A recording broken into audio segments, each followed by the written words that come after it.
Ja, das ist richtig, richtig grün. Hi und schön, dass du heute wieder mit dabei bist. Ich bin Lisa von Parfori und bei Parfori dreht sich alles rund um Nischendüfte.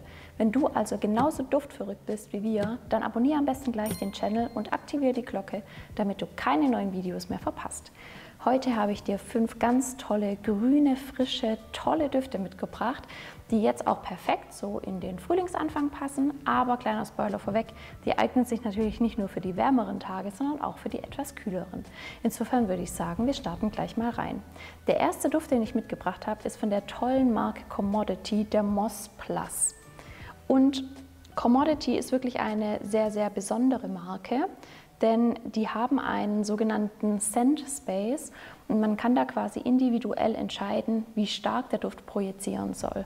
Man hat da quasi immer eine Minus Collection, man hat die ganz normale Collection und man hat die Bold Collection. Das ist quasi dann gekennzeichnet hier wie bei dem Moss mit diesem Plus. Und ich finde persönlich, das ist wirklich ein ganz tolles Konzept. Denn je nachdem, wie man vielleicht auch gelaunt ist an einem Tag oder je nachdem, wie auch die eigene Präferenz ist, dahingehend, wie stark das Parfum sein soll, kann man sich da wirklich frei austoben. Und ich habe euch heute den Moss Plus mitgenommen, das heißt aus der Bold-Variante, also die Variante, wo der Duft einfach ein bisschen stärker ist, ein bisschen intensiver und einfach auch eine höhere Projektion hat. Der Moss Plus ist wirklich ein wahnsinnig schöner, grüner, frischer, zitrischer Duft. Ja, wir haben hier einen zitrischen Start durch eine schöne Bergamotte mit drin. Wir haben aber auf jeden Fall auch im ersten Riechen wirklich schöne grüne Noten mit drin. Eine ganz, ganz kleine bittere Note, eine ganz kleine Herbigkeit ist da mit drin. Der Duft ist aber ganz gefällig. Also ich finde ihn super toll, schon im ersten Sprühen. Gibt so einen kleinen grünen, frischen Kick auf jeden Fall mit rein. Hat so einen kleinen erfrischenden Charakter und riecht einfach sehr zitrisch erstmal, sehr grün, entwickelt sich aber im Duftverlauf ganz interessant. Diese grüne, leicht herbe Note kommt bestimmt aus der Kombination aus Wacholder, Harz und wir haben hier auch Eichenmoos nochmal mit drin. Was ich so super spannend an dem Duft finde, ist, dass der sehr grün, frisch, ein bisschen zitrisch startet und der Duft wird im Verlauf für mich zumindest immer dunkler. Also der wird jetzt nicht so vollmundig, mega dunkel, aber ich finde die Nuance, also oftmals, wenn ich an Düften rieche, dann kommen mir eben Farben auch in den Kopf. Und bei dem Moss ist es einfach so ein wirklich schönes Dunkelgrün. Der kriegt so eine schöne Rundung, so eine schöne Wendung mit rein. Und ich finde dafür, dass der so grün, frisch, zitrisch startet, bekommt er eine schöne Tiefe mit rein. Und das finde ich total interessant und finde ich auch total schön, weil das ist schon ein Duft, den man auch gut wahrnimmt, der auch gut hält, finde ich. Und das ist jetzt auch nicht so typisch für so grün-zitrische Düfte. Im Verlauf haben wir auf jeden Fall so ein paar erdige Noten nochmal mit drin. Wir haben ja auch eine Patchouli mit drin. Ich finde auch, da kommen ein paar holzige Nuancen mit raus. Das ist ein Duft, der eher tendenziell jetzt in eine etwas männlichere Richtung geht. Commodity sagt aber ganz klar, sie bieten nur Unisex-Düfte an. Insofern ist es jetzt natürlich auch nur meine subjektive Wahrnehmung. Ich würde sagen, es geht so in eine leicht maskulinere Richtung, können aber auch auf jeden Fall Frauen tragen. Auf jeden Fall ein schöner Duft und wie ich finde, ein toller Start in dieses Video. Während der Moss Plus ja eher in so eine etwas dunkelgrünere Richtung geht, geht der nächste Duft für mich in eine eher hellgrünere Richtung. Und zwar ist es von Urban Scents der Gunpowder Cologne. Und Gunpowder ist ja eine chinesische Grünteesorte und der Grüntee spielt in diesem Duft auf jeden Fall eine Rolle. Lasst uns mal riechen. Ja, wir haben hier auch am Anfang eine schöne zitrische Note. Wir haben aber auf jeden Fall auch eine grüne Note mit drin, wieder eine kleine Bitterkeit und das ist eben diese Grünteenote. Ich finde, der Start ist einfach zu dem Moss Plus, den wir davor gerochen haben, nochmal etwas leichter, nochmal etwas frischer. Auch ein Duft, der auf jeden Fall gute Laune versprüht, wenn man den riecht. Er geht aber auch im Duftverlauf in eine komplett andere Richtung. Ich finde, der hält einfach diesen helleren Charakter. Ich finde, der ist jetzt nicht so vollmundig wie der Moss Plus in der Entwicklung. Ist einfach ein etwas leichterer Duft, der jetzt auch perfekt in etwas wärmere Tage passt. Ich finde, der hat auch immer so ein bisschen einen Energizer dabei, wenn man diesen Duft aufträgt. Also insofern geht er schon in eine andere Richtung als der Moss Plus. Der Duft startet wirklich mit einer ganz tollen, spritzigen Bergamotte. Und was ganz schön ist, dass sich einfach nach und nach so eine kleine Lavendelnote noch mal mit reinschiebt. Finde ich super interessant, diese Wendung. Und dann kommen so ganz schöne, leichte, helle Hölzer. Also dieser Duft bleibt wirklich so fast schon lieblich. Der bleibt hell, der bleibt freundlich. Das ist echt ein sehr, sehr heller, offener Duft, finde ich. Und dann haben wir im Duftverlauf so eine schöne Moschusnote, die rauskommt. Und durch diesen Moschus in Kombination mit dem Lavendel wird der Duft einfach so ein bisschen fast schon sauber, fast schon so ein bisschen cremig. Ich finde, es ist wirklich ein toller Twist und das ist auf jeden Fall ein Duft, den kann man auch immer tragen, ne? Also von seriös bis casual, da sind wirklich keine Grenzen gesetzt. Das ist auch für mich jetzt ein Unisex-Duft. Ja, bei so grünen Düften könnte man immer sagen, ja, es hat vielleicht immer so ein bisschen eine maskuline Tendenz. Bei dem Duft finde ich das gar nicht. Ich finde, den können sowohl Frauen als auch Männer wirklich perfekt tragen, weil er eben so leicht ist und so frisch und so energetisch irgendwo schon. Also ich finde, das ist ein toller Duft. Natürlich muss man dazu sagen, dass ich finde, die Haltbarkeit und Silage ist bei dem Duft naturgemäß halt nicht ganz so gut. Also jetzt auch, wenn man den Moss Plus anschaut oder auch andere Düfte, die wir jetzt uns gleich noch anschauen werden, das ist durchschnittlich, würde ich jetzt mal sagen. Also da dürft ihr jetzt nicht erwarten, dass der Duft irgendwie den ganzen Tag hält und mega projiziert, das auf jeden Fall nicht. Wo wir schon beim Tee sind, lasst uns dort mal bleiben, denn auch im nächsten Duft spielt Tee auf jeden Fall eine Rolle und es geht um den Yerba Mate von Lorenzo Villoresi.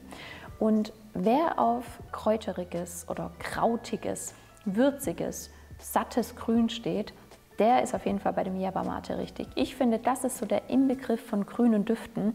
Also wenn du von dir sagst, na, ich mag grüne Düfte, dann probier bitte mal den Yerba Mate und dann bewerte nochmal, ob du wirklich auf grüne Düfte stehst. Das ist schon ein grüner Heavy-Hitter, finde ich. Lasst uns am besten mal gemeinsam dran riechen. Ja, wir haben zu Beginn wieder eben diese kleine zitrische Note auf jeden Fall. Aber hier schon im ersten Sprühen merkt man, boah, das ist schon ein kräftiger Duft. Also wir haben hier richtig starke grüne Noten. Wir haben hier aber auch Gewürze mit drin. Das ist wirklich ein tolles grünes Potpourri. Und ich finde tatsächlich schon kurz nach dem Sprühen und wenn man an dem Duft dann riecht, ja, da bekommt man auch eine schöne Lavendelnote mit raus. Das kommt uns von den vorherigen Düften so ein bisschen bekannt vor. Wir haben hier eine schöne kleine Lavendelnote mit drin. Was aber viel interessanter ist, dass das so ein kleiner Waldmeister-Touch mit rauskommt. Also der Duft entwickelt sich eben durch dieses Zitrische am Anfang, durch dieses sehr Grüne am Anfang schon leicht in eine Waldmeister-Richtung. Finde ich super spannend. Würde man auch nicht denken, wenn man den Duft das erste Mal riecht. Durch diesen Lavendel wird der Duft etwas leicht blumiger, geht in so eine etwas pudrige Richtung schon fast im Duftverlauf. Sehr spannend, gerade für einen grünen Duft. Und was ich auf jeden Fall mit diesem Duft assoziiere, ist Heu. Also wenn man an diesem Duft riecht, dann finde ich schon, dass er neben diesem leicht seifigen, leicht lavendeligen auch was Heuartiges nochmal mit drin hat. Und deswegen, das ist wirklich ein richtig, richtig grüner Duft. Ich finde, der ist super interessant. Ich finde, das ist wirklich was Besonderes. Also wenn du sagst, hey, grüne Düfte finde ich richtig cool, der Yerba Mate könnte auf jeden Fall dann was für dich sein. Ich finde auch, den kann man so zu jeder Gelegenheit tragen. Dadurch, dass der einfach so diesen grünen Touch hat, kann man den zu jedem Anlass tragen. Man kann ihn auch zu jeder Tageszeit tragen. Man kann ihn auch zu jeder Saison tragen. Ich finde auch, dass der sowohl casual getragen werden kann, als auch sehr schick. Also ich kann mir den genauso gut zu einem weißen T-Shirt vorstellen, genauso gut wie eben zu einem Anzug. Also ich finde, da sind wirklich keine Grenzen gesetzt. Toller Duft von Lorenzo Villoresi. Auch der nächste Duft ist wirklich super besonders und zwar ist es der New Study Postcard von Miller & Barteau und da sind auch wirklich sehr, sehr interessante Duftnoten mit drin. Also die gesamte Zusammensetzung, die gesamte Duftkomposition ist echt einzigartig und deswegen dachte ich, den bringe ich mal mit. Mal schauen, ob der für einen von euch interessant sein könnte. Lasst uns auch da am besten mal gemeinsam riechen. Ja, wir haben hier eine schöne zitrische Note, aber diesmal ist es eine Orangennote. Ich finde, das macht den Duft zwar trotzdem frisch am Anfang, aber auch schon leicht süß. Also wir haben hier eine schöne Orange mit drin, die aber so anmutet, als wäre sie nicht ganz reif. Also so ein bisschen von unreifen Früchten, weil wir einfach so eine ganz, ganz kleine herbe Note mit drin haben, aber trotzdem ganz schön fruchtig, frisch am Anfang, aber auch hier riecht man auf jeden Fall im ersten Riechen schon ja, eine grüne Note mit raus. Der Duft wird zunehmend etwas grüner, verändert sich auch. Ich finde, da kommt auf jeden Fall schon eine bittere Note auch noch mal mehr mit raus. Gepaart mit eben einer zitrischen Note und das ist die Grapefruit. Also die Orange entwickelt sich ganz toll, leicht unreif, dann die Grapefruit, schöne Bitterkeit mit rein und ganz, ganz schnell kommen diese weißen Blüten auch mit rein. Das ist jetzt kein blumiger Duft, das würde ich jetzt nicht sagen, aber die geben so eine schöne kleine Seifigkeit und schöne kleine Süße mit rein, wirklich schön. Und der Duft gewinnt an einer kleinen Fruchtigkeit. Wir haben hier Feige mit drin. Ich finde, die riecht man jetzt nicht prominent raus. Also würde mir jetzt jemand sagen, hey, riech einfach mal, sag mir, welche Frucht du rausriechst. Ich weiß jetzt nicht, ob ich auf Feige kommen würde, aber das gibt einfach eine schöne Süße nochmal mit rein. Ich mag Feigen eh total gerne. Und was auch mit drin sein soll, ist Kokosnuss. Ich muss sagen, ich rieche da jetzt keine Kokosnote mit raus. Ich denke mir aber immer, die einzelnen Duftkomponenten werden bestimmt ihren Teil zu der Gesamtkomposition des Duftes beitragen. Und ich finde, das ist wirklich ein toller Duft. Tatsächlich geht der für mich auch in eine etwas femininere Richtung. Wir haben hier eben diese weißen Blüten mit drin, wir haben hier eine schöne Süße nochmal mit drin. Ich finde, das ist wirklich ein wunderbarer Duft, den man auch den ganzen Tag zu jedem Anlass, in jedem Alter tragen kann. Sehr gefällig, sehr unkompliziert zu tragen und ich finde, obwohl er eben so ein grüner, schöner, zitrischer, frischer Duft ist, hat er schon eine gewisse Tiefe. Haltbarkeit ist vollkommen okay. Das lohnt sich auf jeden Fall. Also ich kannte den Duft davor nicht, habe den jetzt ein paar Mal getragen für das Video und muss sagen, echt ein schöner Duft. Okay, ich habe gesagt, der Yerba Mate von Lorenzo Villoresi, das ist wirklich der grünste Duft, den man so tragen kann. Ich revidiere an der Stelle und zwar habe ich nochmal einen mit dabei, der trägt grün schon im Namen und zwar ist es der Haschabis von Giardino Benessere. Und wie es der Name erahnen lässt, hier handelt sich alles um Hanf. Und ich muss sagen, das ist wirklich auch so ein grüner Duft, das ist wirklich Wahnsinn. Und die Hanfnote steht hier auf jeden Fall im Fokus und alle anderen Noten, die ringen sich so um diese Hanfnote nochmal mit rum. Das ist schon ein besonderer Duft. Ich kenne total viele Menschen, die Hanfgeruch an sich nicht mögen. Insofern, das muss man schon mögen, muss man einfach mal ausprobieren. Ich bin total gespannt, ob du den Duft schon kennst. Falls ja, dann schreib mir total gerne in die Kommentare, wie du ihn findest, ob du ihn gerne trägst oder ob er dir zu krass ist, weil das könnte bei dem Duft auf jeden Fall passieren. Lasst uns mal gemeinsam an dem Haschabis riechen.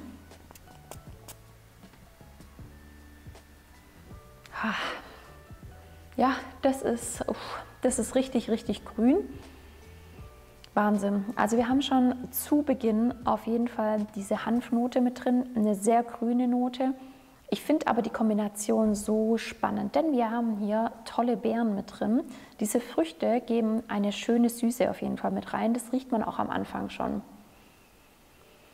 Wir haben hier Himbeere, wir haben hier Johannisbeere nochmal mit drin. Ich rieche die jetzt nicht einzeln raus, aber die geben wirklich eine schöne, fruchtige Süße mit rein. In Kombination eben mit dieser grünen Hanfnote, das ist schon wirklich sehr, sehr besonders.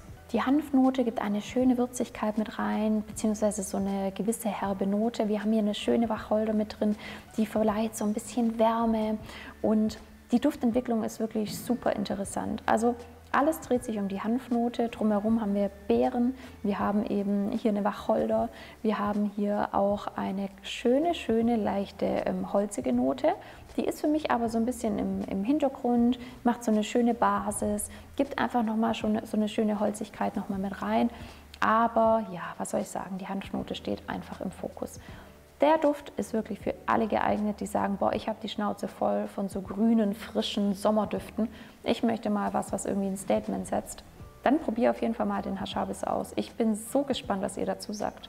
Deswegen hoffe ich total, dass ich auch für dich einen passenden Duft mit dabei habe, der dich vielleicht neugierig macht. Du kannst alle Düfte auf parfori.com natürlich ausprobieren. Wenn du diesen Kanal noch nicht abonniert hast, dann mach das gerne. Ich freue mich, wenn du bei den nächsten Videos wieder dabei bist. Wenn dir das Video gefallen hat, gib mir gerne einen Daumen hoch. Freue ich mich sehr drüber. Bis ganz bald. Ciao.